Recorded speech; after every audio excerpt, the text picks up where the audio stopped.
आपको यह जानकर आश्चर्य होगा कि हमारे देश में एक ऐसा शहर भी है जिसे भूतहा शहर कहा जाता है। यह शहर जिसे भूतहा कहा जाता है, वहाँ कभी समृद्ध धार्मिक नगर था और जीवित संस्कृति सांस लेती थी। आइए आप भी जानिए हमारे साथ इसके भूतहा होने की कहानी को।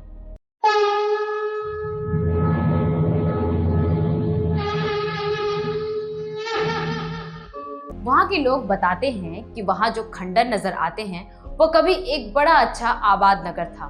इसे अब भूतहा शहर कहा जाता है। वहाँ जो भी चर्च, डिस्पेंसरी, स्कूल और अन्य भवन थे वह खंडर हो चुके हैं। वहाँ के लोग बताते हैं कि वहाँ एक रेलवे स्टेशन था, लेकिन वह भी खंडर हो चुका है।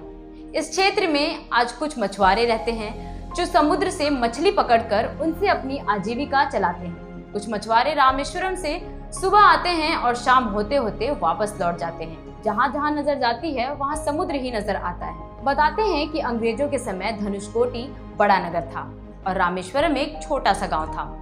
उस समय यहाँ से श्रीलंका के लिए नौकाएं चलती थी और किसी प्रकार के पासपोर्ट की जरूरत नहीं पड़ती थी। थलाई मनार श्रीलंका जाने के लिए नाव का किराया 18 रुपए था। इसी के माध्यम से व्यापारिक लेन देन भी होता था। वर्ष 1897 में जब स्वामी विवेकानंद अमेरिका से लंका मार्ग से भारत आए तो वो धनुषकोटी भूमि पर उतरे थे। वर्ष 1964 में यह एक विख्यात पर्यटक स्थल और तीर्थ स्थल था। श्रद्धालुओं के लिए यहाँ होटल, धर्मशाला, कपड़ों की दुकानें थी। उस समय यहाँ चेन्नई के धनुषकोटी के मध्य मद्रास एग्मोर से बोट मेल नाम रेल सेवा संचालित होती थी। आगे श्रीलंका को फेरी बोट से जाने के लिए यह रेल सेवा उपयुक्त थी। धनुषकोटी में जलयान निर्माण केंद्र, रेलवे स्टेशन, छोटा रेलवे, चिकित्सालय, पोस्ट ऑफिस एवं मछली पालन जैसी सरकारी कार्यालय भी थे। धनुषकोटी जैसे समृद्ध शहर के लिए 22 दिसंबर 1964 की रात दुर्भाग्य लेकर आई, जब एक भयानक समुद्री तूफान में यह नगर पूरा बर्बाद हो गया। पंपन धनुषकोटी पैसेंजर रेल, जिसमें 5 कर्मचारी और 110 यात्री सवार थे, प्रचंड तूफान की तरंगों की भेंट चढ़ गई। धनुषकोटी से कुछ पहले ही पूरी रेलगाड़ी बह गई और पूरे रेल मार्ग नष्ट हो गया। करीब 270 किलोमीटर प्रति घंटे की रफ्तार से आए चक्रवात से पूरा शहर खत्म हो गया।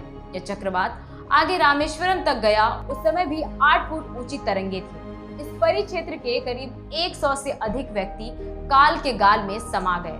कुछ लोग मरने वालों की संख्या 500 बताते हैं। धनुषकोटी में सब कुछ खत्म होकर कुछ खंडर ही रह गया।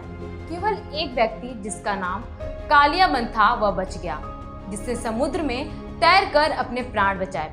सरकार ने पास के गांव का नाम उसके नाम पर निचल कलियामन रखकर उसका गौरव बढ़ाया। धनुषकोटी बस स्टैंड के खंडर के समीप मरने वालों की याद में एक स्मारक बनाया गया है। उस पर लिखा है, उच्च वेग से बहने वाली हवा के साथ उच्च गति के चक्रवात से धनुषकोटी को 22 दिसंबर 1964 की आधी रात से 25 दिसंबर 1964 की शाम तक तहस नहस कर दिया, जिससे भारी नुकसान हुआ और धनुषकोटी का पूरा शहर बर्बाद हो गया। मद्रास सरकार ने इसे भूतहा शहर घोषित कर रहने के लिए आयोग घोषित कर दिया। वर्षों तक यहाँ कोई आता जाता नहीं था। अब कुछ लोग यहाँ आने जाने लगे हैं। यहाँ आने वाले लोगों को सुबह जाकर संध्या को रात होने से पहले लौटने की सलाह दी जाती है। सरकार भी इसे फिर से पर्यटन से जोड़ने का प्रयास कर रही है। भूतहा शहर देखने की रुचि ने इसकी ओर पर्यटकों को आकर्षित किया है। यहाँ पहुँचने वाले लोगों की संख्या बढ़ने लगी है। भारतीय नौसेना ने भी अग्रगामी पर्यवेक्षण चौकी की स्थापना समुद्र की रक्षा के लिए की है। धनुषकोटी में भारतीय महासागर के गहरे और उथले पानी को बंगाल की खाड़ी के छिछले और शांत पानी से मिलते हुए देख सकते हैं। क्योंकि समुद्र यहाँ छिछला है तो आप बंगाल की खाड़ी में जा सकते हैं और रंगीन मूंगों, मछलियों, समुद्री शैवाल, स्टार मछलियों और समुद्री ककड़ी आदि को देख सकते हैं। वर्तमान में नियमित रूप से बस की सुविधा रामेश्वरम से कोदंडाराम कोविल होते हुए उपलब्ध है। जो तीर्थयात्री जो धनुषकोटी में पूजा अर्चना करना चाहते हैं, निजी वाहनों पर निर्भर होना पड़ता है, जो यात्रियों की संख्या के आधार पर 50 से 100 रुपए तक का शुल्क लेते हैं। संपूर्ण देशों से रामेश्वरम जाने वाले तीर्थयात्रियों की मांग को देखते हुए 2003 में दक्षिण रेलवे ने रेल मंत्रालय को रामेश्वरम से धनुषकोटी के लिए 16 किलोमीटर की रेलवे लाइन को बिछाने की प्रोजेक्ट रिपोर्ट भेजी थी।